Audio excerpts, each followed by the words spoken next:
The summer sun gleamed as Kayla Henderson set up her stand. At 12 years old, she was just a black girl on a hot day, selling bottled water with a hand-painted sign and a dream of Disneyland. Neighbors smiled as coins clinked into her jar, cheering her determination and refreshing themselves in the heat. For a while, the street felt bright, safe, and kind. Then came Rebecca Caldwell, white, rigid, her gaze sharp with disdain. To her, Kayla wasn't a child but a nuisance. The police were called. The air grew heavy. But karma was faster than arrogance, and Rebecca would soon feel its bite. Before we go any further, comment where in the world you are watching from and make sure to subscribe because tomorrow's story is one you don't want to miss. The sun beat down mercilessly on the suburban Atlanta street as 12-year-old Kayla Henderson carefully unfolded her white plastic table. She positioned it perfectly on the grass near her townhouse's front walkway, making sure it was stable on the slightly uneven ground. Wiping sweat from her forehead, she stepped back to survey her workspace. "Perfect," she mumbled to herself, her bright smile reflecting her excitement. She hurried back inside to get her supplies, her braids bouncing with each step. Moments later, Kayla emerged carrying a large blue cooler, struggling slightly with its weight. She had spent the previous evening filling water bottles and freezing them just right. Not so frozen they'd be hard to drink, but cold enough to be refreshing in the intense Georgia heat.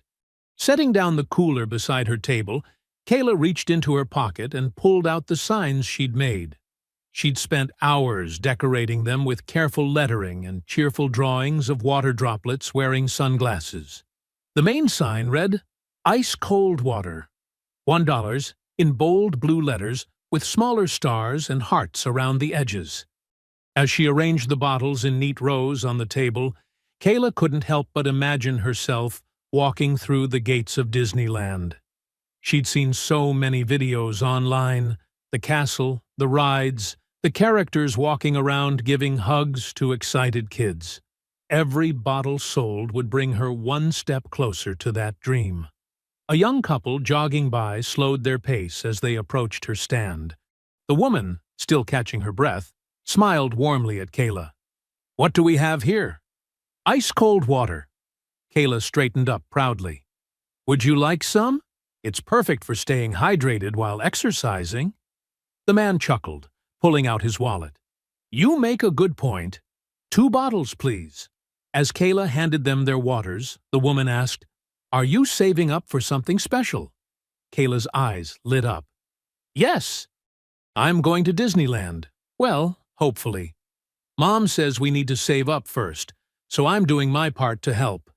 "That's wonderful." The woman handed her a $5 bill. "Keep the change, sweetie. I hope you make it there soon." "Thank you so much." Kayla carefully tucked the money into her zippered pouch. "Have a great run." More neighbors passed by as the morning wore on. A man walking his golden retriever bought a bottle, letting his dog lap some water from a bowl Kayla had thoughtfully set out for pets. An elderly woman stopped to chat about her own memories of taking her children to Disneyland years ago, buying 2 bottles for later. Around 9:30, Kayla spotted her mother's tired figure walking up the street. Danielle Henderson still wore her hospital scrubs, her shoulders slightly slumped after a long night shift in the emergency room. But when she saw Kayla, her exhausted expression transformed into a proud smile. "Look at you, baby girl," Danielle called out, approaching the stand. "How's business going?" Kayla excitedly showed her mother the money pouch. "I've made $17 already, and Mrs. Chen from 3 doors down said she'll probably send her kids over later when it gets really hot." Danielle wrapped an arm around her daughter's shoulders, studying the neat arrangement of the stand. "You did such a good job setting everything up. Those signs are beautiful." "Thanks, Mom." Kayla leaned into her mother's embrace. "I remembered everything you said about being professional, keeping the table clean, being polite, counting change carefully. I can see that." Danielle stifled a yawn. I'm so proud of you, taking initiative like this. But make sure you stay in the shade as much as you can, okay? And come inside if you get too hot. I will, Mom. I brought sunscreen and a hat, just like you told me to. That's my girl! Danielle kissed the top of Kayla's head. I need to get some sleep, but I'll set my alarm to check on you in a couple of hours. Go rest, Mom. I've got this covered.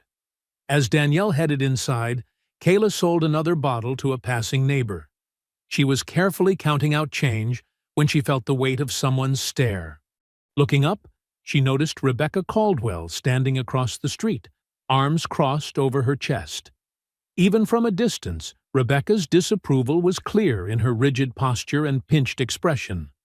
Her steel-gray hair was perfectly styled, her clothing crisp and expensive-looking despite the heat.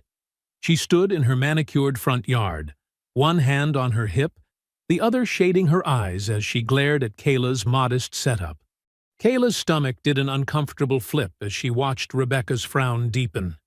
She'd seen that look before, at the last neighborhood picnic, when some kids had been playing too close to Rebecca's prized rose bushes, and at the community pool when teenagers were supposedly swimming too loudly. Rebecca's eyes narrowed as she surveyed Kayla's table, the cooler and the cheerful signs. Her lips pressed into a thin line, and she shook her head slowly, as if personally offended by the very sight of a child selling water on a hot summer day. Kayla tried to focus on arranging her bottles, pretending not to notice the intense scrutiny from across the street. But she could still feel Rebecca's cold stare, like an uncomfortable weight pressing down on her shoulders, threatening to crush her morning's happiness and her dreams of Disneyland into dust. Rebecca marched across the street, her heels clicking sharply against the pavement. Her clipboard swung like a weapon at her side, and her face was set in stern lines of disapproval. Kayla's heart started beating faster as the HOA president approached her small stand. "Young lady," Rebecca's voice cut through the morning air like ice. "Do you have a permit for this operation?" She gestured dismissively at Kayla's neat display with her clipboard. Kayla straightened up, trying to keep her voice steady.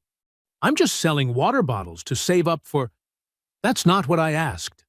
Rebecca's words sliced through Kayla's explanation.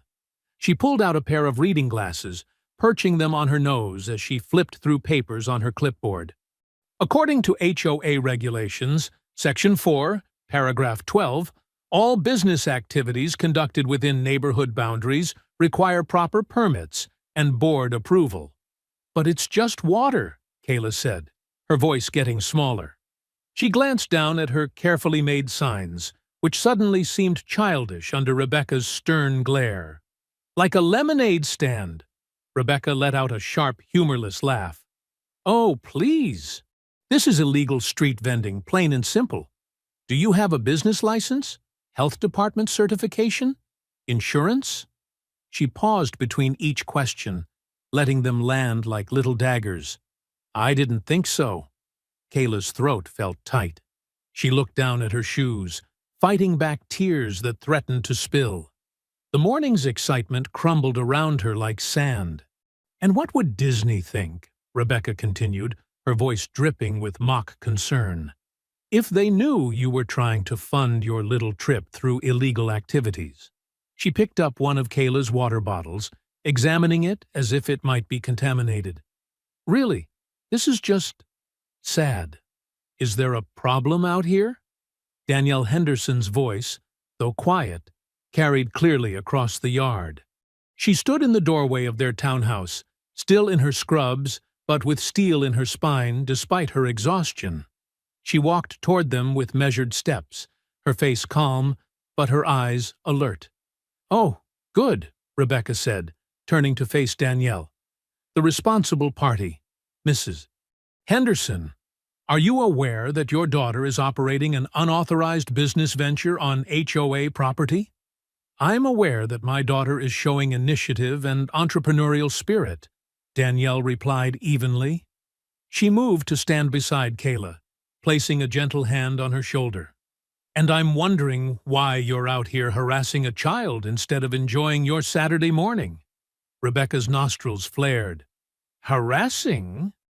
I am enforcing neighborhood regulations, which is my duty as HOA president. This kind of uncontrolled commerce attracts the wrong element and lowers property values. A few neighbors had stopped to watch the confrontation. Mrs. Chen, who had promised to send her kids over later, stood on her front porch with her arms crossed. The jogging couple from earlier had circled back around, slowing their pace to observe the scene. The wrong element? Danielle's voice remained steady, but her grip on Kayla's shoulder tightened slightly. Please, explain exactly what you mean by that. Rebecca shifted uncomfortably, aware of their growing audience. This isn't about… obviously this is about maintaining standards, order. What's next? Pop-up flea markets? Street vendors on every corner? It's a 12-year-old girl selling water on a hot day, Danielle said. But you're right about one thing. This isn't about water bottles or permits. This is about you needing to exercise control over everyone and everything in this neighborhood. How dare you? Rebecca's face flushed red. I am trying to protect… You're trying to protect nothing but your own sense of authority. Danielle cut in, her voice still calm but firm. And you're willing to crush a child's dreams to do it. The small crowd of observers had grown. Mr. Patterson, walking his golden retriever, had stopped to watch. The elderly woman who had bought water earlier stood near Mrs. Chen's porch, shaking her head disapprovingly at Rebecca. Rebecca's face had gone from red to purple. She looked around at the watching neighbors, clearly expecting support, but finding none. Her hands trembled slightly as she gripped her clipboard tighter. This is unacceptable, she sputtered. You can't just… I won't allow… You won't allow what, exactly? Danielle asked quietly. A child to learn about hard work and saving money, to dream about something special and work toward it. This ends now, Rebecca declared, fumbling in her designer purse for her phone.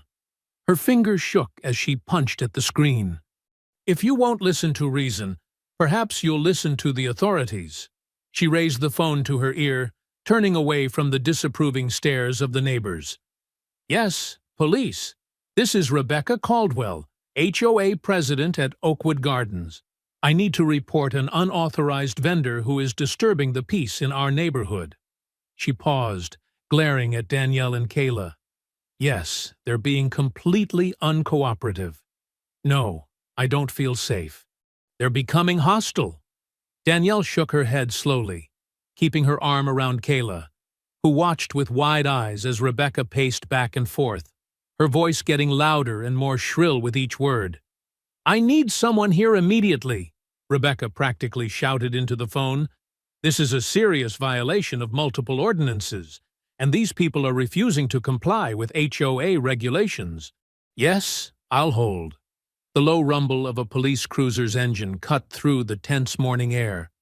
Blue and white lights flashed as the patrol car pulled up to the curb, parking just behind Kayla's modest water stand. Kayla's small hand squeezed her mother's tightly, her earlier confidence draining away at the sight of two officers stepping out of the vehicle. It's okay, baby, Danielle whispered, giving her daughter's hand a reassuring squeeze. Just stay calm and let me handle this. Rebecca's posture straightened as she watched the officers approach, a self-satisfied smile spreading across her face. She clutched her clipboard to her chest like a shield of authority, practically bouncing on her heels with anticipation. Officers, thank goodness you're here, Rebecca called out, stepping forward to meet them.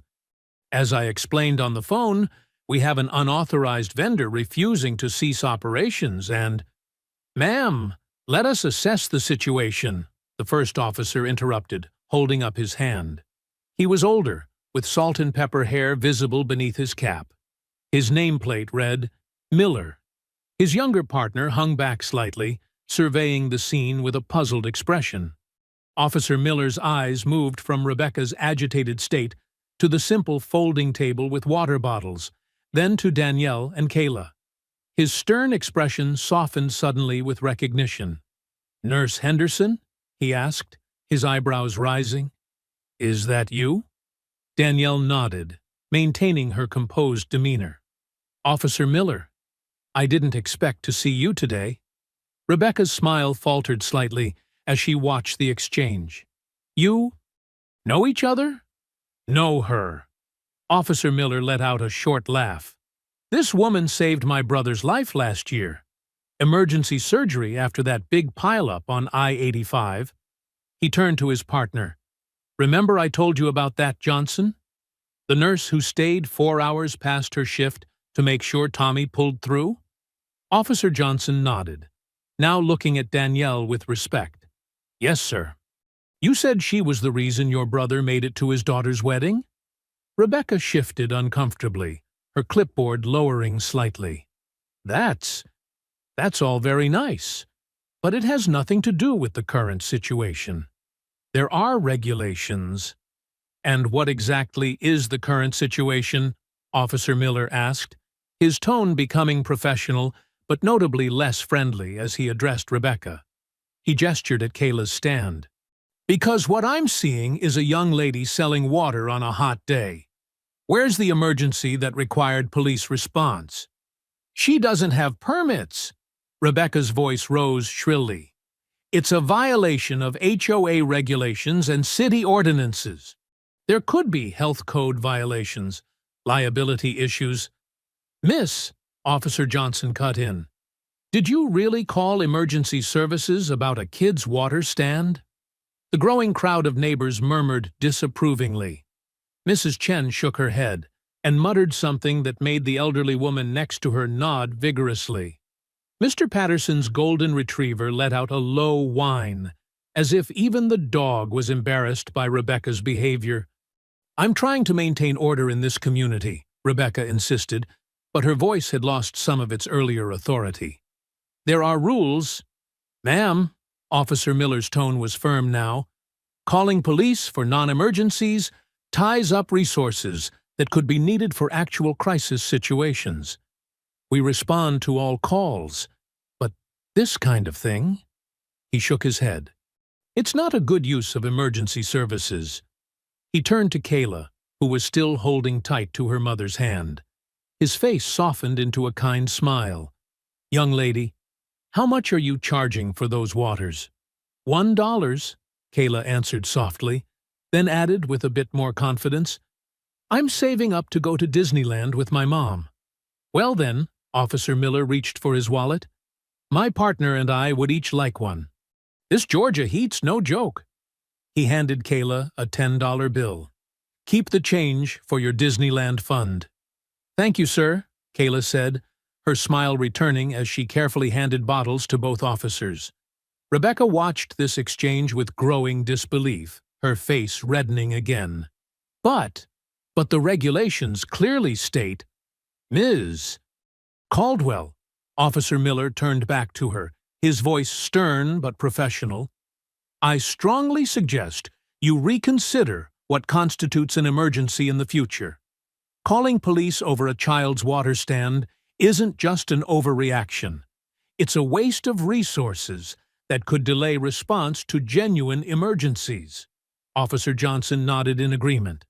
"If you have concerns about HOA regulations, that's a civil matter. It's not a police emergency." The gathered neighbors had begun to disperse, but not before several of them approached Kayla's stand to buy water, making a point of being extra friendly and encouraging. Mrs. Chen announced loudly that she'd send her kids over later to buy the whole cooler. Rebecca stood rigid, watching as her attempt to assert authority crumbled around her.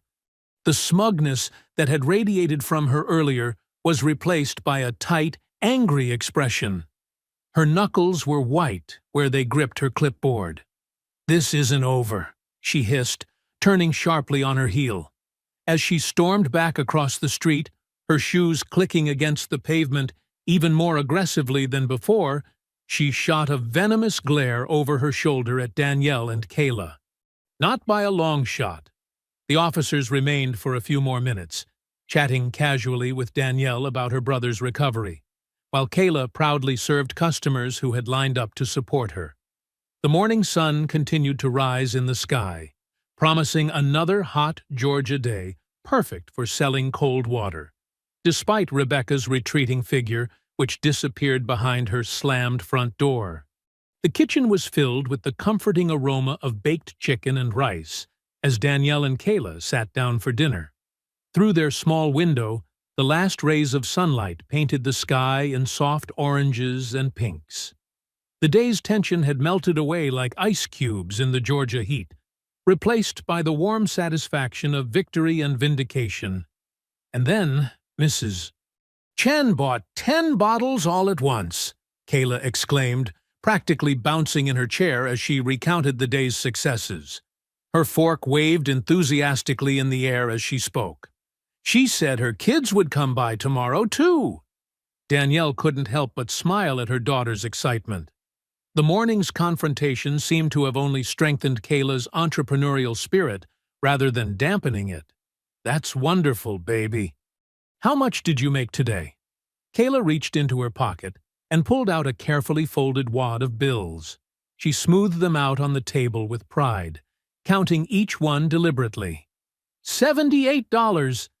And that's after buying more water for tomorrow. Her eyes sparkled with determination. At this rate, I'll have enough for Disneyland in no time. I'm so proud of you, Danielle said, reaching across the table to squeeze her daughter's hand. You handled yourself really well today, especially when… Her phone buzzed on the table, interrupting the moment. Then it buzzed again, and again. Danielle picked it up, expecting a text from work about her next shift. Instead, she found herself staring at an official-looking email from the Homeowners Association. Her stomach tightened as she opened it. "Notice of violation," the subject line screamed in all caps.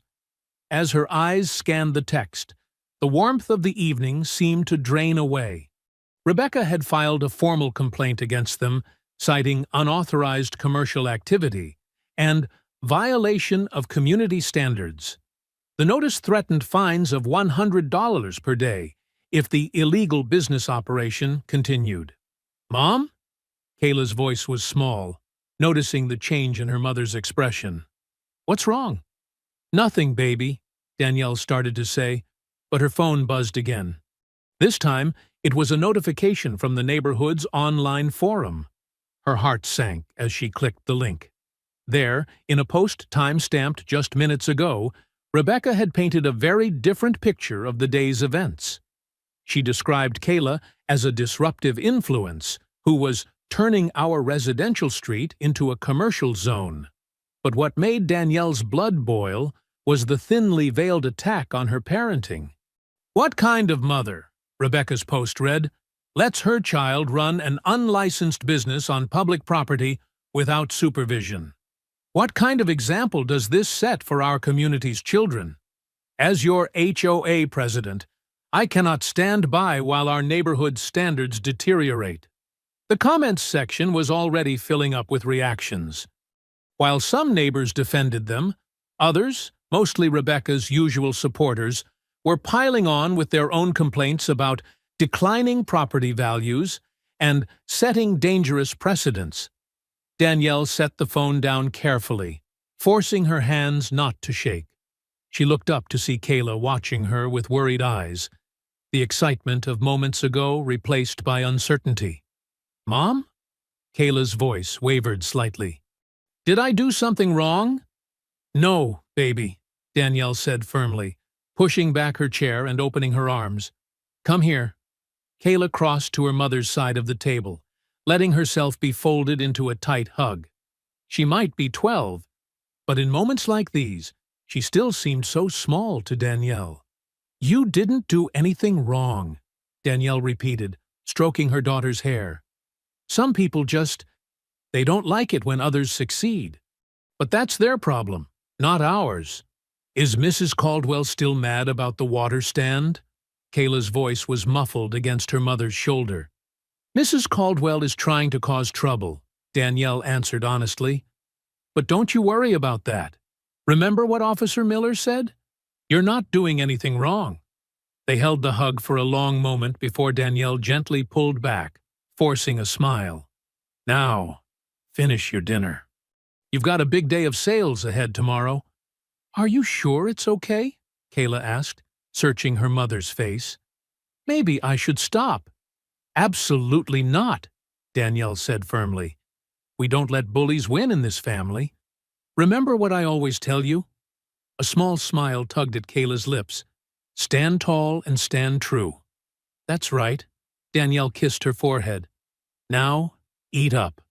Those vegetables aren't going to finish themselves." Later, after Kayla had gone to bed, Danielle sat alone at the kitchen table. The house was quiet except for the soft hum of the air conditioning and the distant sound of crickets through the window. Her phone sat in front of her, screen dark but somehow threatening, like a portal to more ugliness to come. She picked it up again, rereading Rebecca's post and the HOA notice. Her jaw tightened as she noticed new comments appearing, some with thinly veiled racist undertones about certain elements changing the neighborhood's character. The gentle, professional demeanor she'd maintained all day, the same calm presence she showed at the hospital through the worst emergencies, began to crack. Her hands clenched into fists on the table as the full weight of Rebecca's vindictiveness sank in. This wasn't just about a water stand anymore. This was about power, about putting people in their place, about making an example of anyone who dared to challenge Rebecca's authority. And she was using every weapon in her arsenal, the HOA, social media, neighborhood gossip, to do it. Danielle sat in the dim kitchen, her face hardening as she realized this fight was far from over. Rebecca wasn't going to stop. This was just the beginning. The community clubhouse buzzed with tension as residents filed in for the emergency HOA meeting. The space, usually reserved for book clubs and bridge games, felt more like a courtroom tonight. Cheap fluorescent lights cast harsh shadows across the faces of neighbors avoiding eye contact with each other. Danielle adjusted her scrubs. She'd come straight from her hospital shift and squeezed Kayla's hand as they found seats near the middle of the room. The notice of hearing had arrived that morning, demanding their immediate attendance to address ongoing violations of community standards. Rebecca Caldwell sat at the head of the long table, surrounded by other board members. Her gray blazer and perfect posture screamed authority, while her thin smile reminded Danielle of a cat who'd cornered its prey. A stack of papers sat neatly arranged before her, color-coded tabs jutting out from the edges. "Let's bring this meeting to order," Rebecca announced, tapping her gavel with theatrical precision. Her voice carried the fake warmth of a TV commercial. "We're here to address a serious violation of our community guidelines by Unit 247. Danielle felt Kayla shrink beside her as Rebecca dramatically lifted a photograph from her stack. It showed Kayla's water stand, but somehow the angle made their neat little setup look shabby and intrusive. "This unauthorized business operation," Rebecca continued, "has turned our residential street into a commercial zone, creating traffic hazards and disturbing the peace." She paused for effect. And when confronted about this violation, the resident became confrontational, forcing me to involve law enforcement. A few gasps echoed through the room. Danielle's jaw clenched at the blatant lies, but she kept her face neutral. She dealt with worse in the ER. Keeping calm during chaos was her specialty. "Mrs. Henderson," Rebecca's voice dripped with false concern, "would you care to explain your actions?" Danielle stood slowly, her scrubs rustling in the silence. "Thank you, Mrs. Caldwell. I'd be happy to clarify the situation." She smiled, matching Rebecca's artificial politeness. "My daughter Kayla set up a small water stand during the recent heat wave. She's saving money for a special trip, and several neighbors have commented on how her initiative brightened their day. Mrs. Chen, their next-door neighbor, nodded encouragingly from her seat. A few other residents shifted uncomfortably, clearly remembering their own childhood lemonade stands. As for becoming confrontational, Danielle continued evenly, I simply asked Mrs. Caldwell to stop intimidating my 12-year-old daughter. The police officers who responded, after Mrs. Caldwell called them, found nothing wrong with Kayla's activities. Rebecca's smile tightened. The HOA bylaws clearly state, Mom? Kayla's small voice interrupted. Can I say something? All eyes turned to the young girl as she stood, her shoulders straight despite her trembling hands. Danielle's heart swelled with pride at her daughter's courage. I just wanted to earn money for Disneyland, Kayla said, her voice growing stronger. I've never been, and Mom works so hard at the hospital saving people's lives. I thought if I worked hard too, I could make her proud, and we could go together. The room fell silent. Even Rebecca seemed momentarily thrown off balance by the simple honesty in Kayla's voice. Mr. Rodriguez, a retired teacher on the board, cleared his throat. Perhaps we're making too much of this. When I was growing up, every kid had a lemonade stand at some point. This isn't about childhood nostalgia, Rebecca snapped, recovering her composure. It's about rules and procedures. Section 8, paragraph 3, clearly prohibits commercial activities without prior board approval. She shuffled through her papers. Furthermore, the setup creates liability issues. What if someone claimed food poisoning from the water? The water is sealed store-bought bottles, Danielle pointed out calmly. That's not the point. Rebecca's voice rose slightly, betraying her frustration. The point is, rules exist for a reason. If we make one exception, soon everyone will want special treatment. Mrs. Chen raised her hand. But surely there's a difference between a child's water stand and running an actual business. The bylaws make no such distinction, Rebecca cut her off. And as president of this board, I have a duty to enforce these rules equally. She straightened her papers with sharp movements. The violation stands. Unit 247 will be fined $100 per day until this unauthorized activity ceases permanently. Several board members exchanged uncomfortable glances, but none spoke up. Rebecca's iron grip on the HOA was well known, and challenging her usually led to mysterious violations being discovered on the challenger's property. Furthermore, Rebecca continued, satisfaction creeping into her voice, any repeat violations will result in escalating penalties, up to and including potential eviction proceedings. A collective intake of breath filled the room. Even for Rebecca, this felt extreme. This meeting is adjourned, she declared, bringing down her gavel before anyone could object. As chairs scraped and people began filing out, Danielle held Kayla close. You did so well, baby, she whispered. I'm so proud of you for speaking up. But now we have to pay all that money, Kayla whispered back, her voice tight with worry. Maybe I should just forget about Disneyland. No way, Danielle said firmly, though her heart ached at the defeat in her daughter's voice. We're not giving up that easily. From her seat at the head of the table, Rebecca watched them with barely concealed triumph, already shuffling through more papers and making notes. Her victory smile never wavered as she observed the Hendersons walking toward the exit, clearly savoring every moment of their departure. The morning sun had barely cleared the rooftops when Danielle spotted the bright orange paper taped to her front door. Her stomach dropped as she stepped onto the dewy grass in her slippers. The official HOA letterhead glared back at her, topped with bold black letters that read, Notice of Violation. Danielle pulled the notice down, her hands shaking slightly as she read.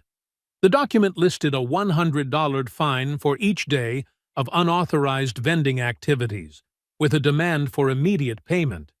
At the bottom, Rebecca's signature sprawled across the page in thick black ink, looking more like a victory flag than a signature. Mom? Kayla's voice came from behind her. "What's that?"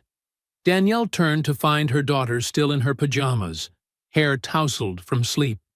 She tried to hide the notice, but Kayla had already seen it. The girl's face fell as understanding dawned. "It's my fault," Kayla whispered, her lower lip trembling. "If I hadn't tried to sell water—" "Stop right there!" Danielle pulled her daughter into a tight hug. "None of this is your fault. You did nothing wrong. Mrs. Caldwell is the one who's wrong here." But Kayla's shoulders shook as she started to cry. "I just wanted to go to Disneyland. Now we have to pay all this money instead. I'm sorry, Mom. I'm so sorry." "Baby, listen to me." Danielle knelt down to meet her daughter's eyes. "You were doing something good, working hard for something you want. That's exactly what I've always taught you to do. Don't let anyone make you feel bad about that." Their moment was interrupted by Mrs. Alvarez calling from next door.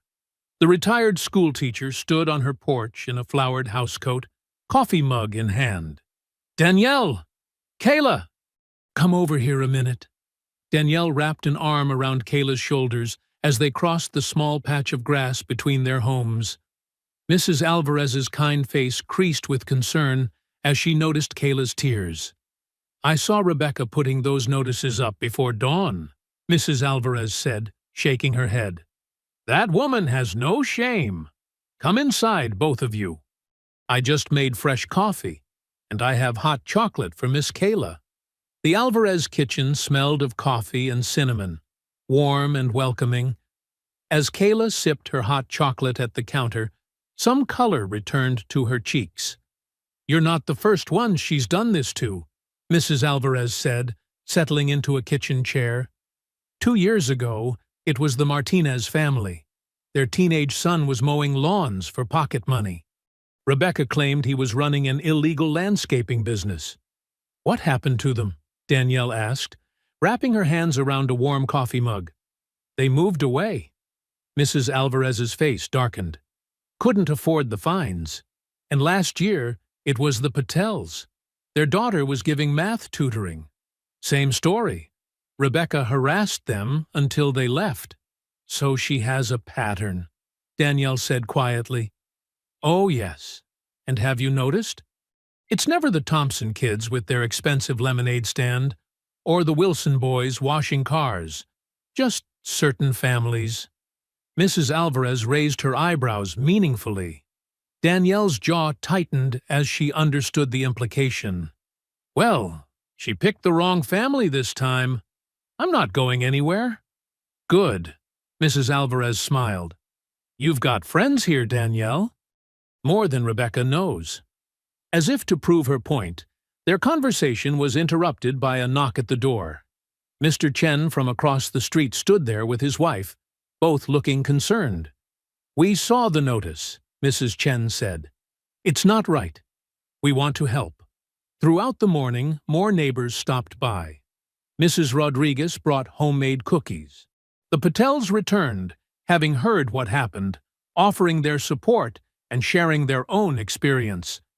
Even Officer Martinez, who had responded to Rebecca's call, dropped by to check on them. "The community's watching now," Mrs. Alvarez said, surveying the impromptu gathering in her kitchen. "Rebecca's always counted on people being too scared to stand up to her." But not everyone was supportive. Through the window, Danielle could see some neighbors hurrying past with averted eyes. A few even stopped to chat with Rebecca, who was making a show of inspecting properties with her ever-present clipboard. Around noon, Kayla went outside to pack away her water stand. She moved slowly, carefully folding the card table and stacking the unopened water bottles in their cooler. Each movement seemed heavy with disappointment. A sleek silver BMW cruised past, slowing as it approached their house. Rebecca sat behind the wheel, designer sunglasses perched on her nose. She watched Kayla dismantling her stand, a satisfied smirk playing across her face. Danielle stepped onto the porch, making sure Rebecca saw her. She stood tall in her nurse's scrubs, arms crossed, refusing to look away. Rebecca's smirk faltered slightly at Danielle's steady gaze. The BMW accelerated away, but Danielle kept watching until it disappeared around the corner. She then walked over to help Kayla with the last of the water bottles. "Does this mean we have to stop?" Kayla asked quietly, clutching an unopened bottle. "No, baby," Danielle replied, her voice firm. "This means we have to fight smarter. We're not giving up on your dream. We're just getting started." That evening, shadows stretched across Kayla's bedroom walls as the sun began to set. Danielle had just finished heating up leftover lasagna for dinner when she heard muffled sobs coming from upstairs.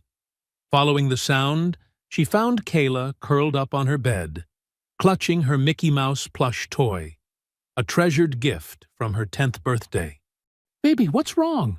Danielle asked softly, though she already knew the answer. She sat down on the edge of the bed, the mattress dipping slightly under her weight. Kayla's voice came out shaky between hiccups. Maybe I should just stop selling water. It's causing too much trouble." She wiped her eyes with the back of her hand. Disneyland was a stupid dream anyway. The words hit Danielle like a physical blow. She'd seen her daughter's eyes light up countless times as she talked about meeting Princess Tiana, riding Space Mountain, and watching the fireworks over the castle. Now those same eyes were dull with defeat. "Come here," Danielle said, patting the spot next to her. Kayla hesitated, then scooted over. "Let me tell you something about dreams and hard work." Danielle reached for the photo on Kayla's nightstand. A picture of herself in her nursing school graduation gown, holding a 3-year-old Kayla. "You see this picture? When I decided to become a nurse, lots of people told me I couldn't do it.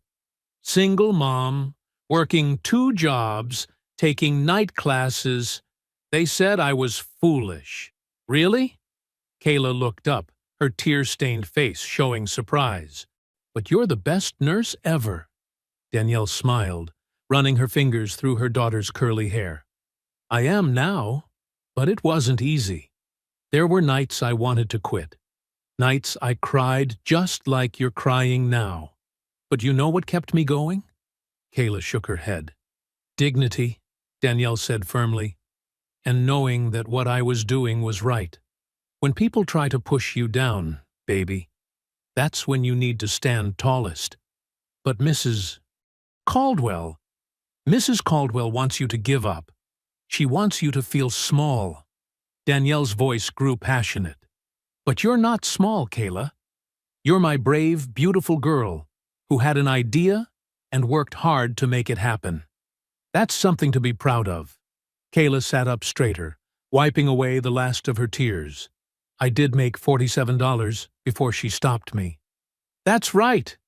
And you did it honestly, treating every customer with respect." Danielle reached into her pocket and pulled out the day's water bottle earnings. "Remember Mr. Wilson this morning? He said your smile made his whole day better." A ghost of a smile appeared on Kayla's face. "He bought 3 bottles, said he was extra thirsty. See? You weren't just selling water. You were spreading kindness. Don't let anyone make you ashamed of that." Danielle picked up the Mickey Mouse plush and made it dance, earning a small giggle from Kayla. "And Disneyland? That's not a foolish dream. It's a goal you're working toward. There's a big difference." "What's the difference?" "A foolish dream is wishing for something to happen while doing nothing about it. A goal is something you plan for and work toward, step by step." Danielle set the plush down. "You made a business plan. You saved your allowance to buy the water. You made those cute little signs. That's not foolish. That's being smart and dedicated." Kayla straightened her shoulders a bit. "Like you studying to be a nurse?" "Exactly like that. And you know what else?" Danielle lowered her voice conspiratorially. "Sometimes the people who try to stop you are the ones who are most afraid of your success. They don't want you to show them what's possible." "You think Mrs. Caldwell is afraid of me?" Kayla asked, incredulous. "I think she's afraid of what you represent. Someone who isn't afraid to work hard and dream big. Danielle pulled her daughter close. And we're not going to let her win. We're going to fight back, but we're going to do it the right way. How? By staying strong, staying honest, and showing everyone exactly who we are. Danielle's voice was firm. We've got people on our side. Mrs. Alvarez, the Patels, Officer Martinez, people who know right from wrong. Kayla sat quietly for a moment, then asked, Mom, did you ever get scared when people said you couldn't be a nurse? All the time, Danielle admitted. But being brave doesn't mean you're never scared. It means you keep going anyway. Like how I was scared to speak at the HOA meeting. But I did it? Just like that. Danielle beamed with pride. That's my girl. They sat together in comfortable silence for a while, watching the last rays of sunlight paint the walls orange. Kayla's breathing had steadied, and she was absently smoothing her Mickey Mouse plush's ears. Mom, she said finally, I don't want to stop selling water. Then you won't, Danielle replied simply. We'll figure it out together. Kayla nodded, a determined look replacing her earlier despair.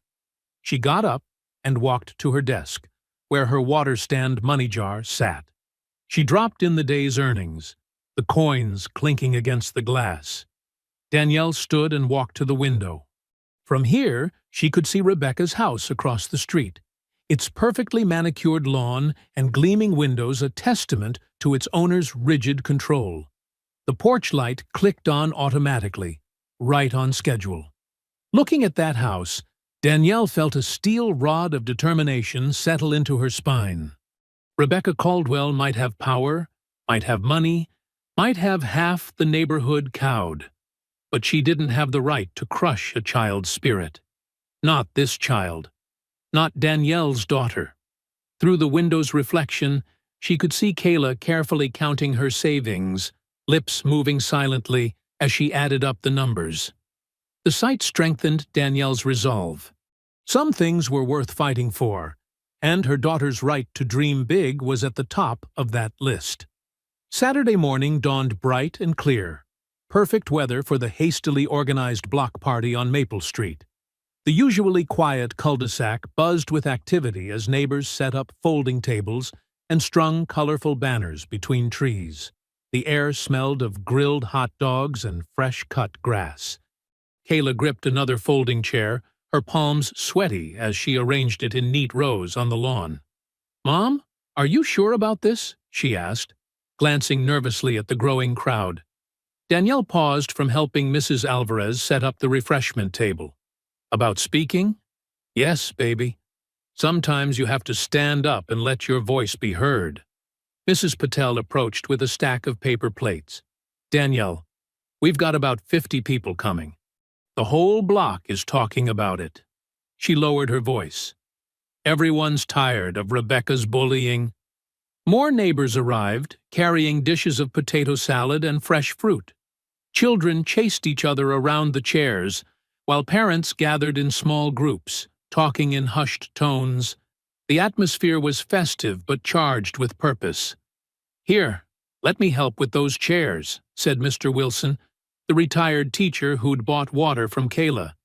He took a few chairs from her stack. "You've got quite a turnout, young lady. People want to support good things." Kayla managed a small smile. "Thanks, Mr. Wilson." She watched as more chairs were needed, the crowd growing larger than expected. Even Officer Martinez had shown up, off-duty, and carrying a large container of his wife's famous empanadas. At the edge of the gathering, Rebecca Caldwell stood with arms crossed, her designer sundress and perfect makeup making her look out of place among the casual crowd. A few of her usual supporters hovered nearby, but they kept glancing uncertainly at the larger group. Mrs. Alvarez clinked a spoon against her glass, calling for attention. "Everyone, please take your seats. We're here today, not just for good food and company, but to talk about what kind of community we want to be." The crowd settled into the chairs Kayla had helped arrange. She sat in the front row, fidgeting with the hem of her shirt as her mother walked to the front. Danielle wore her favorite blue dress, the one she saved for special occasions, and stood tall despite her exhaustion from another long hospital shift. "Thank you all for coming," Danielle began, her voice clear and steady. "I never wanted to be at the center of any controversy. I'm just a mother trying to raise her daughter right." She paused, looking at Kayla. "But sometimes life hands you moments where you have to choose. Stay quiet and let wrong things happen, or speak up for what's right." A murmur of agreement rippled through the crowd. Kayla sat up straighter, her chest swelling with pride. "My daughter had a dream, to visit Disneyland. Not an outrageous dream, just a child's wish to experience something magical." Danielle's voice grew stronger, and instead of asking for handouts, she came up with a plan. She saved her allowance, bought supplies, made signs, and set up a simple water stand during this hot summer. Mrs. Patel nodded vigorously, and several others smiled encouragingly. But someone decided that a 12-year-old girl selling water was a threat. Danielle's words carried across the hushed gathering. Someone decided to use power and privilege to crush a child's initiative, to shame her, to make her feel wrong for trying. In the back, Rebecca's face tightened. But Danielle continued, "This isn't just about water bottles or permits or HOA rules. It's about fairness. It's about what we teach our children about hard work and dreams. It's about whether we want to be a community that lifts each other up or tears each other down." "That's right," called out Mr. Wilson. Others voiced their agreement. "I've lived here for 8 years," Danielle said. "I've worked night shifts saving lives, raised my daughter to be honest and hardworking, and tried to be a good neighbor. All Kayla wanted was to earn her way to a dream. Is that really something we need to punish?" "No!" several voices called out. Mrs. Alvarez stood up. "Rebecca's been doing this for years. Remember when she threatened the Johnsons over their basketball hoop? Or when she fined the Garcias for their Christmas lights?" More voices joined in, sharing stories of Rebecca's petty tyranny. Officer Martinez spoke up from his seat. "As a police officer, I can say there's nothing illegal about a kid's water stand. Calling emergency services for something like that, that's the real problem." Kayla watched in amazement as neighbor after neighbor stood up to speak. Mr. Patel talked about how Kayla's cheerful greetings brightened his morning walks. Mrs. Wilson mentioned how she'd seen Kayla giving free water to the mail carrier on an especially hot day. "This is the kind of young entrepreneur we should encourage," said Mr. Chang, who owned the local hardware store. "Not shut down," Danielle raised her hand for attention. "I'm not asking for special treatment. I'm asking for fairness, for the right to let my daughter pursue her dreams without harassment, for the chance to be part of a community that cares more about character than control." The applause started slowly, then built to a thunderous level. People stood up, clapping and cheering. Kayla felt tears in her eyes as she saw how many neighbors were supporting them. Mrs. Alvarez hugged Danielle. "We're with you, honey. No more bullying in our neighborhood." From her spot in the back, Rebecca's face had turned an ugly shade of red. Her perfectly manicured nails dug into her arms as she watched her influence crumbling. The few supporters around her had drifted away, joining the larger group congratulating Danielle. Kayla ran to her mother, throwing her arms around her waist. "You were amazing, Mom." "We both are, baby," Danielle whispered, holding her daughter close as neighbors came up to offer support and share plates of food. Rebecca stood alone now, her face darkening with each person who walked past her to congratulate the Hendersons. Her eyes narrowed as she watched the scene unfold, her lips pressed into a thin, white line. Monday morning arrived with a gentle rain tapping against the windows of the Henderson home. Danielle, still tired from her night shift, sorted through the mail at the kitchen table while Kayla finished getting ready for school upstairs. The official city envelope stood out among the bills and advertisements. Its crisp white paper and government seal made Danielle's stomach tighten. She opened it carefully, her nursing ID badge still hanging around her neck from her shift. The letter's bold heading grabbed her attention. Notice of zoning violations. Immediate action required. "This can't be right," Danielle muttered, scanning the document.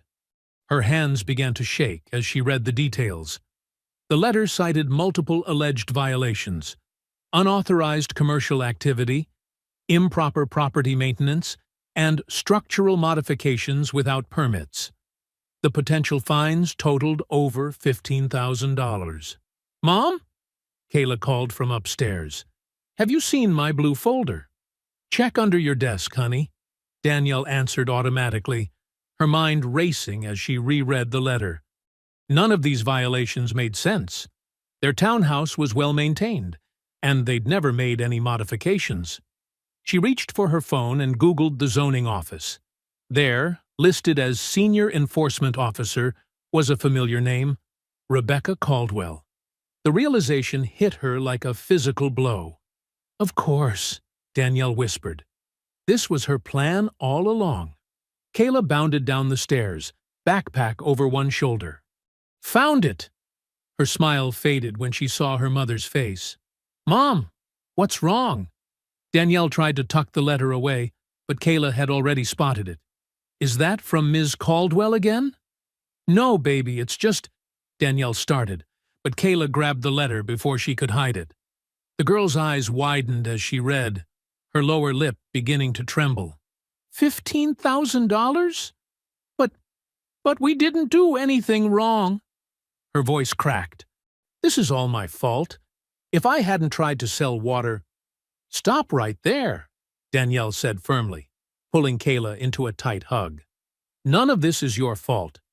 This is about a grown woman abusing her power because she can't stand being told no." But Kayla's shoulders shook as she cried. "My stupid Disneyland dream is going to cost us everything."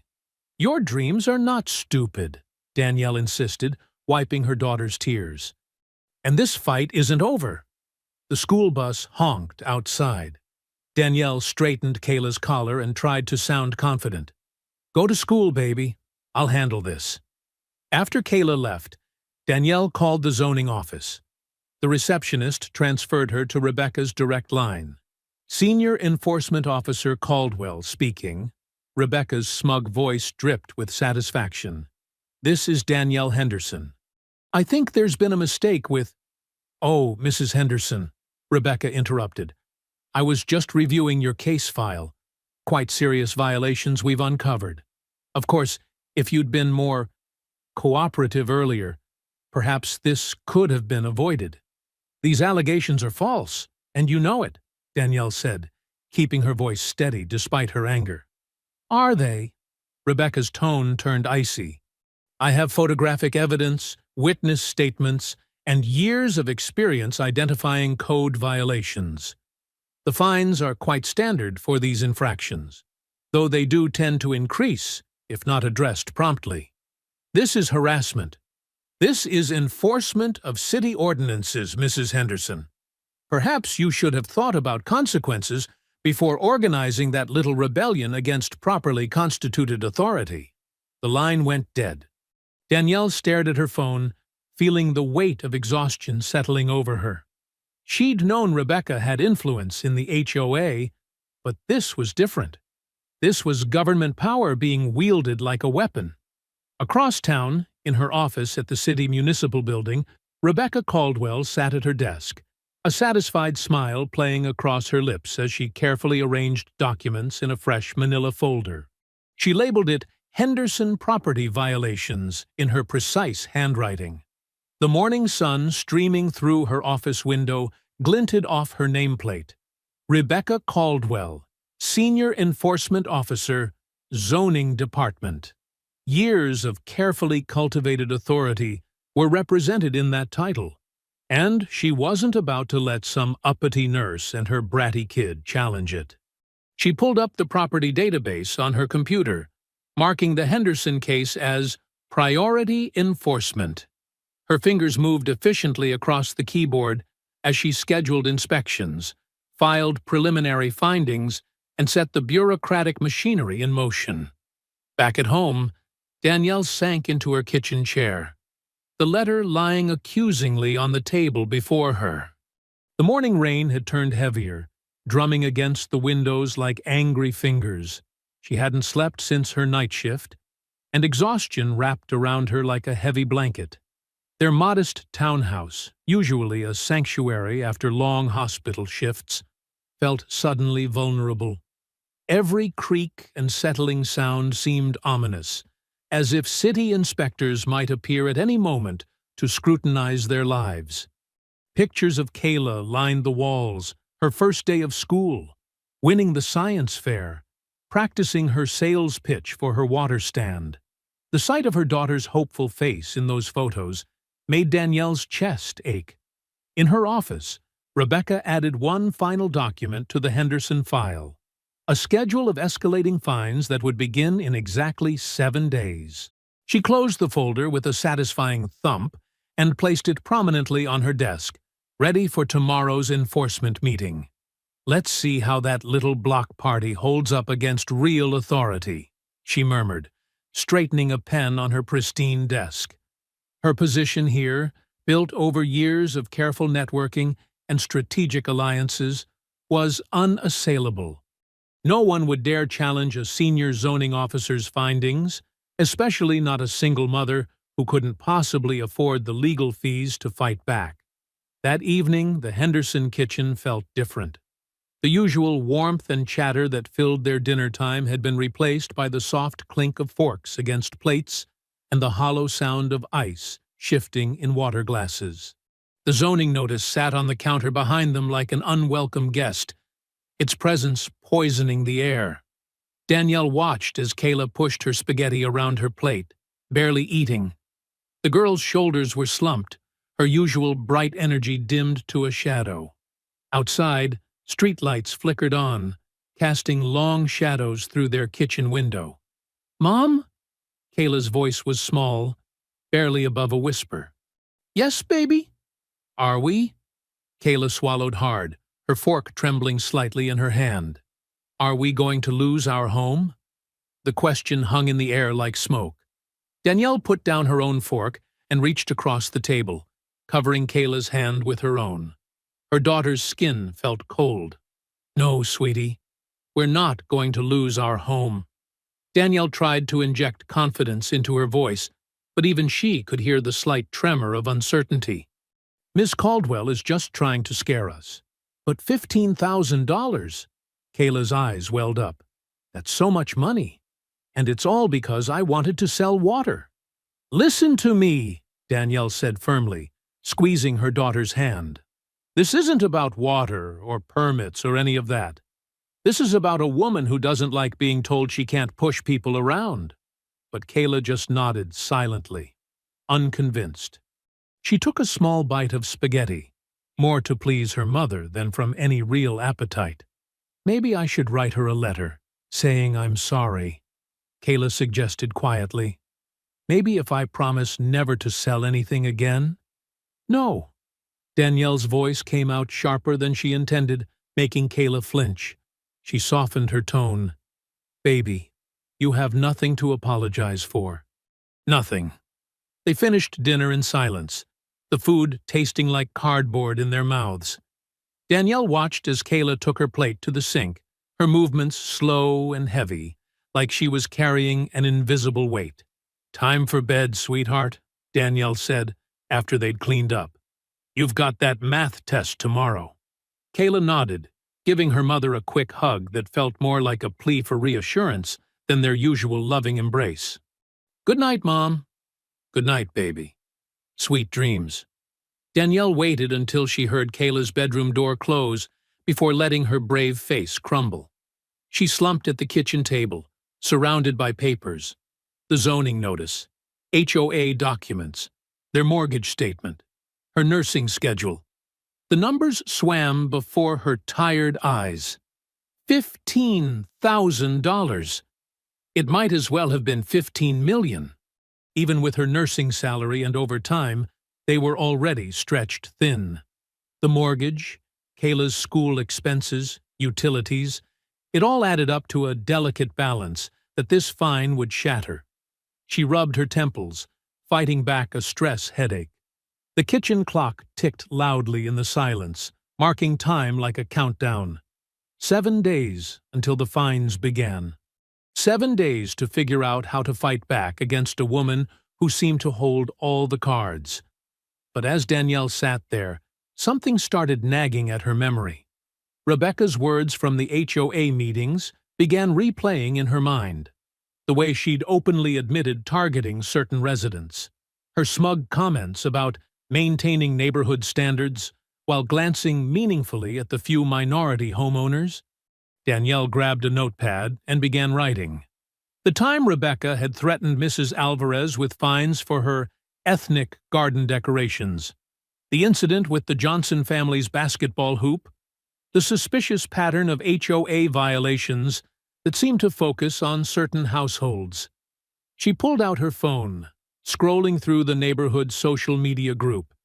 There were Rebecca's posts, full of thinly veiled prejudice and threats, preserved in digital amber. Danielle started taking screenshots, saving them to a folder. Then she remembered her own interactions with Rebecca. The HOA president hadn't been careful with her words, confident in her power.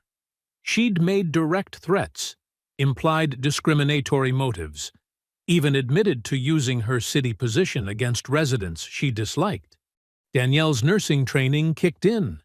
Document everything. Create a clear record. Establish patterns. She began organizing her notes, marking dates and times, listing witnesses. The stack of evidence grew as memories surfaced. Her phone buzzed, a text from Mrs. Alvarez. Heard about the zoning notice. Rebecca did the same to my cousin's family last year. They had to move. Don't let her win. Danielle's jaw tightened. The defeated feeling from earlier began to transform into something else. Determination. Rebecca had made one crucial mistake. She'd gotten cocky. She'd left a trail. Reaching for her phone again, Danielle scrolled through her contacts until she found the number she was looking for. Marcus Riley, a young civil rights attorney she'd met when he was hospitalized for appendicitis last year. They'd talked during his recovery about his work fighting housing discrimination and abuse of power. She glanced at the clock, nearly 10 p.m. Late, but this couldn't wait. The phone rang 3 times before he answered. Marcus, this is Danielle Henderson from Central Hospital. She took a deep breath. I'm sorry to call so late, but I need your help. Do you have time to meet? I think I have a case you might be interested in. The next morning's sun cast long shadows across the Sweetwater Cafe's outdoor patio. Danielle sat with her hands wrapped around a steaming coffee mug, watching Kayla absently stir her hot chocolate. The morning crowd buzzed around them, business people grabbing breakfast, joggers stopping for smoothies, seniors enjoying their daily coffee meetups.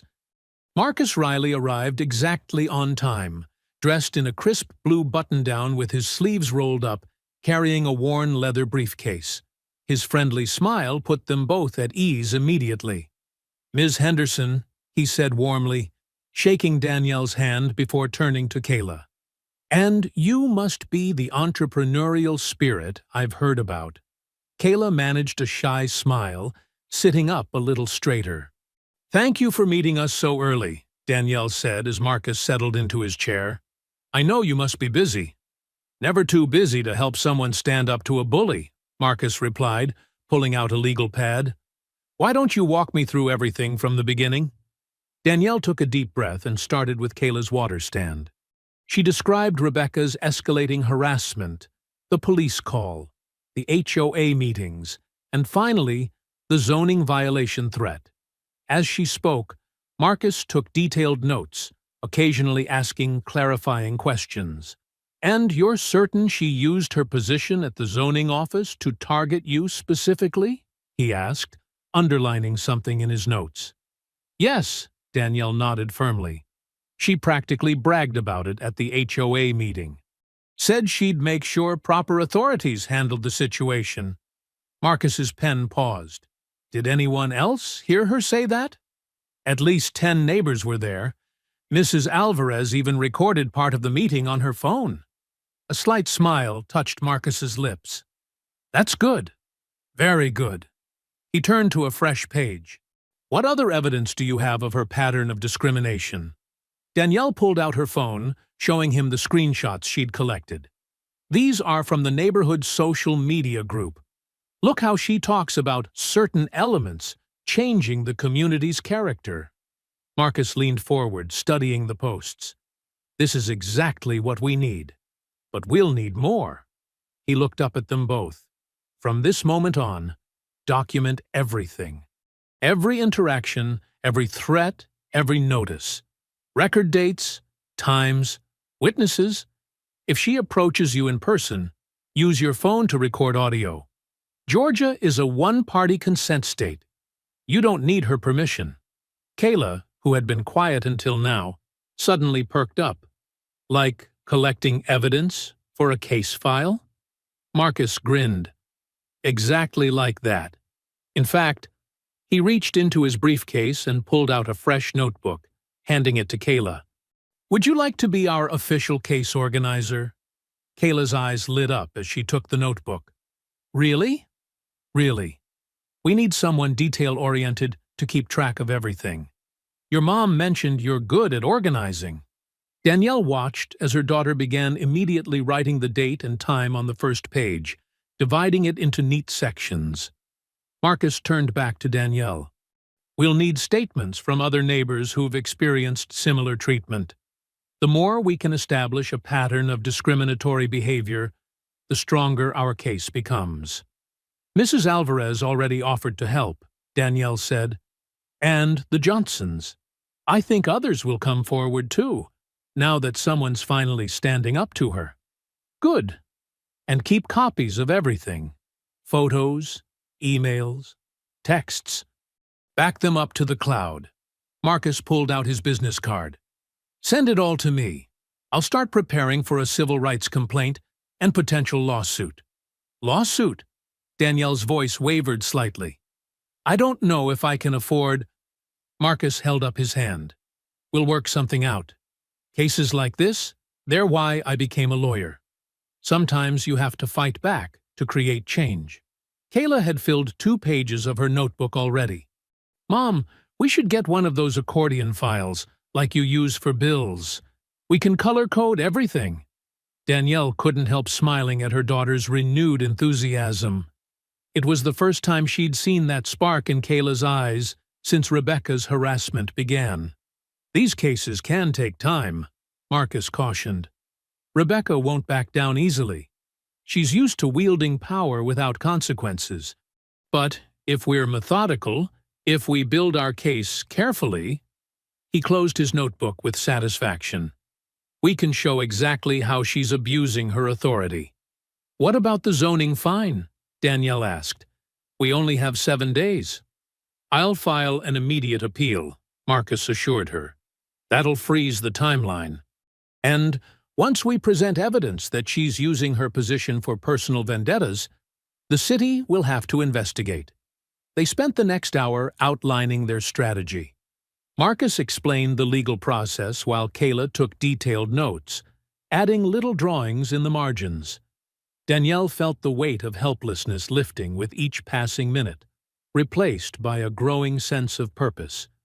As they prepared to leave, Marcus shook both their hands again. Remember, document everything, build the evidence, and don't let her provoke you into doing anything rash. We'll fight this smart. Walking to their car, Kayla clutched her notebook to her chest like a treasure. Mom, can we stop at the office supply store? I want to get those sticky tabs to mark important stuff. Danielle pulled her daughter close, hugging her tight. Of course we can, baby. She pressed her lips to Kayla's forehead and whispered, We're going to fight smart, and we're going to win. The next week passed in a blur of activity. Danielle and Marcus worked methodically through the neighborhood, visiting homes where Rebecca's influence had left its mark. Kayla's notebook, now adorned with colored tabs and careful labels, grew thicker with each new testimony. Their first stop was Mrs. Alvarez's neat brick townhouse. The elderly woman's hands trembled as she poured them coffee, her accent thickening with emotion as she described Rebecca's campaign against her garden. "She said my vegetables were unsightly," Mrs. Alvarez explained, gesturing to the thriving tomato plants on her patio. "Called them inappropriate for our community's aesthetic. But the Petersons, they have the same garden setup. Only difference?" She smiled sadly. "They're not Latino." Marcus recorded everything while Kayla made careful notes, drawing little tomatoes in the margins of her notebook. The Washingtons, 3 doors down from Danielle, shared their story next. Mr. Washington, a retired postal worker, showed them a stack of HOA violations, all for minor issues like grass being half an inch too tall or leaving his trash can out 10 minutes too long. "White folks on the block do the same things," he said, shaking his head. "But somehow, Rebecca only sees violations at certain houses." His wife nodded grimly beside him. Each visit revealed a similar pattern. The Chen family had been fined for Chinese New Year decorations, while Christmas lights stayed up year-round on other homes. The Rodriguez children were reported for noise violations while playing basketball, but the Tucker kids' weekly band practice went unchallenged. Some neighbors were hesitant at first, afraid of retaliation. But Marcus explained how their collective testimony could create change. "Together," he said repeatedly, "we can show this isn't about individual incidents. It's about systematic discrimination." By Wednesday, word had spread. People began reaching out to Danielle, sharing stories in hushed voices at the mailbox, or sending careful texts asking to meet.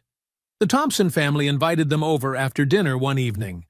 Their teenage son had been running a successful lawn care business until Rebecca discovered he was undercutting her brother-in-law's landscaping company. Suddenly, there were all these rules about commercial activity in residential areas. Mrs. Thompson explained, her voice tight with anger.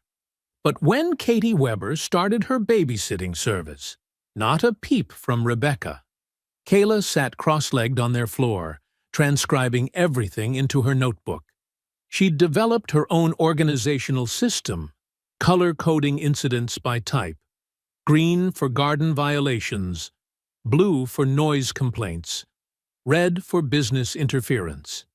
The breakthrough came on Friday when Sarah Martinez, Rebecca's former assistant at the zoning office, agreed to meet them at a coffee shop across town.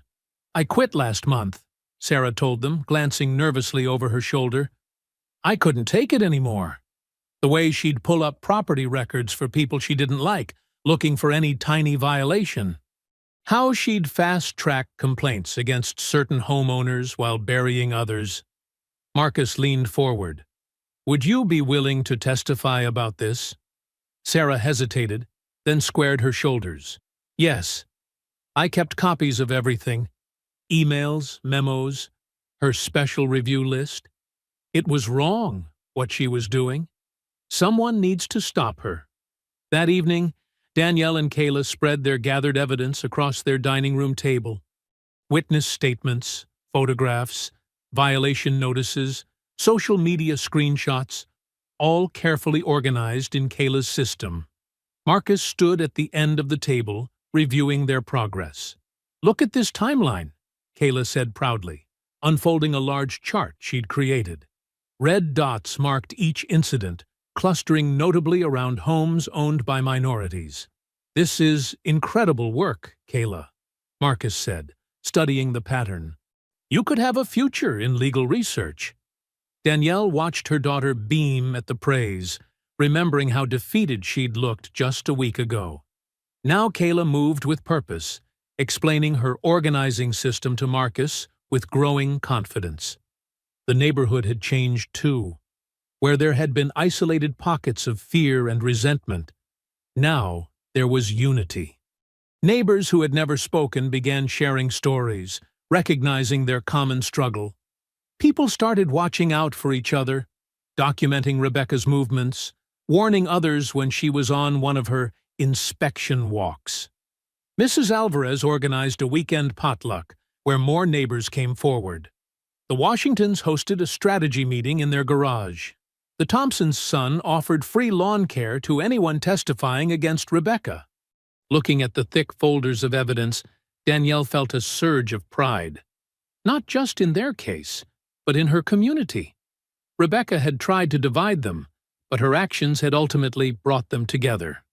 "Mom, look!" Kayla called from the table. She'd arranged all their documentation chronologically. "We can show exactly when Rebecca started targeting people more after she got the zoning job." Danielle moved to stand behind her daughter, placing her hands on Kayla's shoulders. The table before them told a clear story of discrimination and abuse of power. Every colored tab, every carefully labeled section represented someone who'd found the courage to speak up. Marcus gathered the files into his briefcase, nodding with satisfaction. "We've got more than enough to move forward. The pattern is undeniable." Danielle looked at their work, the product of a community finally standing together, and felt ready. Ready to face Rebecca. Ready to demand justice. Ready to show her daughter that bullies don't win when people unite against them. "What's next?" she asked Marcus, her voice steady and sure. The city council chamber buzzed with nervous energy. Every wooden bench was filled, with people standing along the walls and spilling into the hallway outside. Danielle smoothed her navy dress, a gesture more about calming nerves than wrinkles. Beside her, Kayla sat straight-backed in her best yellow sundress, clutching her notebook like a shield. Marcus arranged his files on the table before them, each color-coded tab a piece of their carefully constructed case. The fluorescent lights cast harsh shadows across the wood-paneled walls, making everyone look slightly on edge. Rebecca swept in through the side door, wearing an expensive gray suit and pearls. She nodded to several council members as if they were old friends, settling into her chair with the comfortable air of someone who'd never lost a battle in this room. Council President Thompson called the meeting to order, his gavel crack echoing through the chamber. "We're here today to address serious allegations regarding abuse of power in the zoning office and discriminatory HOA practices." Marcus rose smoothly. "Thank you, Mr. President. I represent Danielle Henderson and, by extension, multiple residents of Oakwood Heights who have experienced systematic discrimination and harassment." Rebecca's lawyer, a silver-haired man in an expensive suit, interjected. "These are baseless accusations from disgruntled residents who simply refuse to follow community guidelines." The council president gestured for Danielle to take the podium. She squeezed Kayla's hand before walking forward, her heels clicking against the marble floor. The familiar faces of her neighbors gave her strength, Mrs. Alvarez dabbing her eyes with a tissue, Mr. Washington nodding encouragement, the Thompsons sitting tall and proud. "My name is Danielle Henderson," she began, her voice clear and steady. "I'm a registered nurse at Atlanta General, a homeowner, and most importantly, a mother. What began with my 12-year-old daughter selling water bottles has exposed a pattern of discrimination that affects our entire community." She walked the council through the evidence, her calm demeanor contrasting sharply with the ugly nature of Rebecca's actions. "Ms. Caldwell didn't just target my daughter's small enterprise. She weaponized her position as HOA president and zoning officer to harass families based on their race and ethnicity." The projector displayed Kayla's timeline, the red dots clustering around minority-owned homes impossible to ignore. Photographs of similar violations treated differently based on the homeowner's race appeared on screen. Rebecca shifted in her seat, her confident smile wavering. Sarah Martinez testified next, her voice growing stronger as she detailed Rebecca's manipulation of zoning records. She kept a special list of problem properties, all owned by minority residents. She fast-tracked their violations while ignoring identical issues from other homeowners. Mrs. Alvarez described the garden discrimination, Mr. Washington detailed the selective enforcement, and the Thompsons explained the business interference. Each testimony built upon the last, creating an undeniable pattern. When Kayla's turn came, she walked to the podium clutching her notebook. At first, her voice was barely above a whisper. "I just wanted to go to Disneyland with my mom." She swallowed hard, then continued stronger. "I thought if I worked hard and saved money, I could make my dream come true. But Ms. Caldwell," her voice caught. The room fell silent, everyone leaning forward slightly. "She didn't just say no. She made me feel like I was doing something wrong. Like I was wrong for even being there." Kayla's chin lifted. "But my mom taught me that dreams are worth fighting for, and that bullies shouldn't win just because they're loud." A murmur of approval rippled through the chamber. Rebecca's lawyer whispered urgently in her ear, but she waved him off, her face flushing with anger. When Rebecca took the stand, her usual poise cracked almost immediately under Marcus's questioning. "Is it true? You told Mrs. Alvarez her garden violated HOA rules while allowing identical gardens at other homes?" "Those other situations were different," Rebecca snapped. "Different how?" Marcus pressed. "The aesthetic impact? The aesthetic impact of identical tomato plants?" Marcus gestured to the photos on screen. "Or was the difference the heritage of the gardener?" Rebecca's hands clenched the podium. "I was simply enforcing standards. Like when you cited the Chen family for cultural decorations, but ignored year-round Christmas lights?" "That's not." Rebecca's voice rose. "These people need to learn to follow rules." "These people?" Marcus repeated quietly. The chamber erupted in whispers. Rebecca's face reddened further as she realized her slip. "I meant these residents," she stammered. "Your Honor," Marcus addressed the council president, "I'd like to present Ms. Caldwell's internal email correspondence regarding property enforcement." Rebecca's eyes widened. "You can't." "Emails sent from government servers are public record," Marcus reminded her, "including ones where you referred to certain homeowners as those people and instructed staff to watch certain neighborhoods more closely." Rebecca's composure crumbled completely. "They're ruining everything," she burst out, "with their gardens and their children and their noise. This neighborhood used to have standards." The chamber fell silent at her outburst. Council members exchanged glances. Rebecca's lawyer buried his face in his hands. "Standards?" Danielle's voice cut through the silence. "Or just certain colors." Rebecca opened her mouth, closed it, then slumped in her seat as decades of carefully maintained control slipped through her fingers. The crowd's murmurs grew louder, faces showing disgust and disappointment where there had once been fear. The council president cleared his throat. "I believe we've heard enough to proceed with a vote." The council members huddled together at their elevated desk, passing notes and whispering urgently. The chamber remained packed but hushed, like a theater before the final act. Sweat beaded on Rebecca's forehead as she watched them deliberate, her fingers drumming an anxious rhythm on the table. Danielle squeezed Kayla's hand, both of them barely breathing. Marcus straightened his papers with steady hands, but his eyes never left the council. The minutes stretched like hours under the harsh fluorescent lights.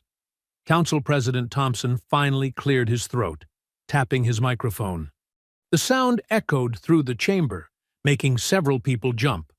"After reviewing the extensive evidence presented today," he began, his voice grave, "this council finds Ms. Caldwell's actions deeply troubling and in direct violation of multiple city ordinances and ethical guidelines."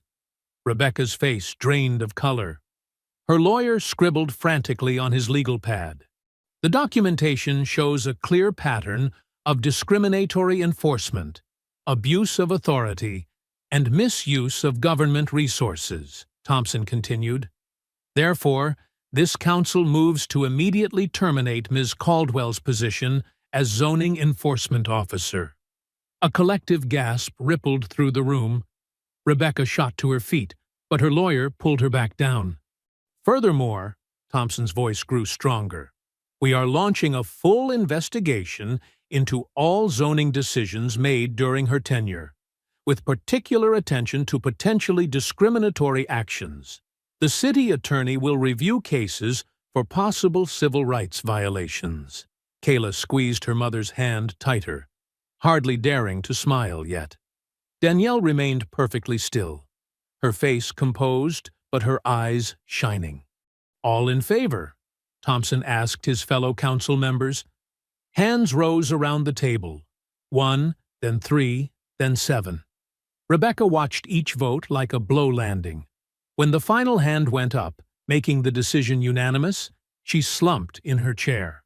But the chamber wasn't finished. Mrs. Alvarez stood up from her seat, her voice clear and strong. As HOA Vice President, I move to call an emergency meeting to remove Miss Caldwell as president, effective immediately. Second, Mr. Washington called out, followed by a chorus of ayes from other HOA members present. Rebecca's carefully constructed world was crumbling brick by brick. She grabbed her water glass with trembling hands, but it slipped through her fingers, shattering on the floor. The crash seemed to break something inside her as well. You can't do this, she shrieked, shoving away from the table. I've given 20 years to this community. I've maintained standards. I've protected property values. Camera flashes popped as reporters captured her meltdown. Rebecca spun toward them, her face contorted. Stop that. You can't. I demand you stop photographing me. Ms. Caldwell, a reporter called out, how do you respond to allegations that you specifically targeted minority homeowners? This is all their fault. Rebecca jabbed a finger toward Danielle and Kayla. That child, running a business without permits, and her mother, turning everyone against me. I was doing my job. Your job was to serve all residents equally, Council President Thompson cut in sharply. Not to abuse your authority for personal prejudices. This hearing is adjourned. The gavel crack was lost in the surge of voices as people stood, some cheering, others rushing to speak to reporters. Rebecca's lawyer tried to hustle her toward a side door, but she yanked away from him. You'll see, she shouted, mascara starting to run. Property values will plummet. The neighborhood will fall apart. You'll wish you had someone willing to maintain standards. But no one was listening anymore. The crowd had turned toward Danielle and Kayla, offering congratulations and hugs. Mrs. Alvarez wrapped them both in a warm embrace, whispering proud words in Spanish and English. Miss Henderson, a reporter called out, how does it feel to have exposed this discrimination? Danielle drew Kayla close before answering. This was never about one person or one incident. It was about standing up for what's right, about teaching our children that dreams deserve respect, and that justice matters more than power. Kayla beamed up at her mother, all traces of the shy girl gone. More cameras flashed, capturing their victory smiles. Marcus gathered their files, nodding with satisfaction. The civil rights investigation will probably uncover even more, he said quietly to Danielle. This is just the beginning of consequences for her actions. They made their way toward the chamber doors, surrounded by well-wishers. The afternoon sun streamed through the windows, painting everything in warm light. Mr. Washington held the door open with a flourish. After you, ladies, he said, grinning. I believe there's quite a celebration waiting outside. He wasn't exaggerating. The courthouse steps were packed with neighbors and supporters, many holding handmade signs celebrating justice and community. A cheer went up as Danielle and Kayla emerged into the sunlight. Behind them, through the closing door, they could hear Rebecca's final angry sobs echoing in the nearly empty chamber. Her perfectly styled hair had come loose, her expensive suit was wrinkled, and her power was gone. The woman who had terrorized the neighborhood for so long suddenly looked small and broken, surrounded only by scattered papers and her own bitter tears. But Danielle and Kayla didn't look back. They descended the courthouse steps into the arms of their true community, surrounded by the neighbors who had stood with them, fought beside them, and now celebrated their shared victory. The warm Georgia sun wrapped around them like a blessing, marking the end of fear and the triumph of justice. A week later, early morning sunlight streamed through the windows of the Henderson home, casting warm patterns across two open suitcases on Kayla's bedroom floor. Disney character stickers decorated the purple luggage, carefully placed to cover every available space. "Mom!" Kayla called out, holding up two different swimsuits. "Which one should I bring?" Danielle poked her head in, already dressed in comfortable travel clothes. "Both, sweetie. We'll be there for 5 days, remember?" She smiled at the explosion of clothes and souvenirs scattered across the room. "Though maybe pack a few actual outfits too, not just swimsuits." Kayla giggled and started folding her clothes with careful precision. She'd watched 3 different YouTube videos about the best way to pack for Disneyland, determined to do everything perfectly. Her excitement was contagious, filling their home with an energy that made even ordinary packing feel magical. "Did you see the card Mrs. Alvarez brought over last night?" Danielle asked, picking up a colorful envelope from Kayla's desk. Inside was a handmade card signed by dozens of neighbors, along with gift cards for Disney merchandise and restaurants. "And Mr. Washington's travel tips," Kayla added, pulling out a carefully typed list of ride recommendations and showtimes. "He said the fireworks are best viewed from right in front of the castle." The community's response had been overwhelming. After the hearing, local businesses had started a donation drive for their trip. The neighborhood coffee shop where Kayla sometimes did homework had put up a collection jar that filled 3 times over. The hospital staff pitched in, and even the police officers who'd responded that first day contributed to their travel fund. "Almost ready?" Danielle asked, checking her watch. Their flight wasn't until afternoon, but she wanted to avoid any rush. "Just need to pack my Mickey ears." Kayla carefully wrapped the sparkly ears she'd received from her school friends in tissue paper. "And my camera, and my autograph book, and—" "Pack now, list later," Danielle laughed, helping to close the overstuffed suitcase. "The car's already loaded with my bags." They carried Kayla's luggage downstairs, where breakfast dishes still sat in the sink from their excited morning meal. Danielle had made Mickey-shaped pancakes, though some looked more like abstract art than the famous mouse. Outside, the summer morning was already warming up, but a gentle breeze kept it pleasant. Their small SUV waited in the driveway, trunk open and ready. As they wheeled the suitcases out, neighbors waved from their yards and porches. "Have fun, Kayla," called Jenny from next door, pausing her garden watering. "Take lots of pictures." "Bring me back some mouse ears," shouted Tommy, her classmate from down the street. Loading the final bags, they couldn't help but notice Rebecca's house across the way. The "For Sale" sign stood prominent in the front yard, its red letters declaring "Reduced Price" in bold text. The pristine lawn Rebecca had once used as proof of her superior standards was growing patchy, with dandelions beginning to spot the grass. Movement caught their eye, a curtain twitching in the front window. Rebecca's face appeared briefly, pinched and bitter, before vanishing back into the shadows of her empty house. Most of her furniture had already been moved out, according to Mrs. Alvarez, who kept track of such things. The investigation into her tenure as zoning officer had uncovered even more discriminatory actions, leading to multiple civil rights complaints. But Kayla spotting the movement, simply smiled and waved at the window. Not a mocking wave, just the natural friendliness of a child, whose heart held no room for bitterness. The curtain twitched again, but stayed closed. "Ready for adventure?" Danielle asked, closing the trunk with a satisfying thunk. "Ready!" Kayla bounced on her toes, practically vibrating with excitement. They climbed into the car, Kayla clutching her Disney Parks guidebook like a treasure map. As Danielle backed out of the driveway, more neighbors emerged to wave goodbye. Mrs. Alvarez blew kisses. Mr. Washington gave a thumbs up. Even grumpy old Mr. Peterson, who rarely left his house, stood on his porch, waving a small American flag.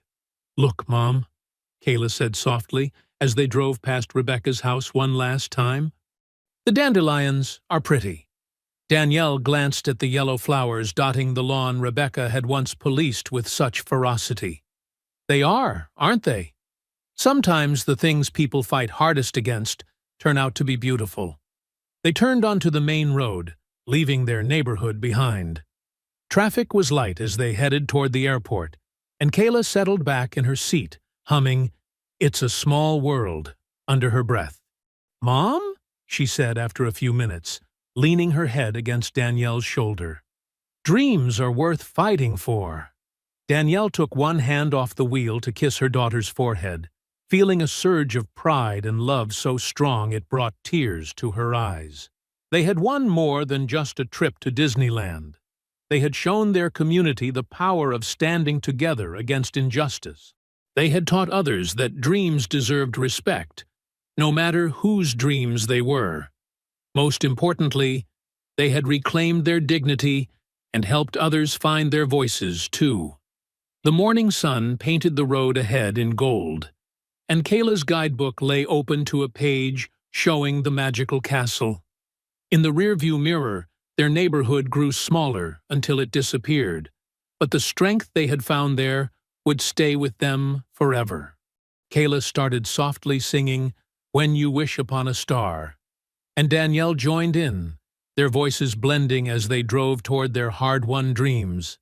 I hope you enjoyed that story. Please share it with your friends and subscribe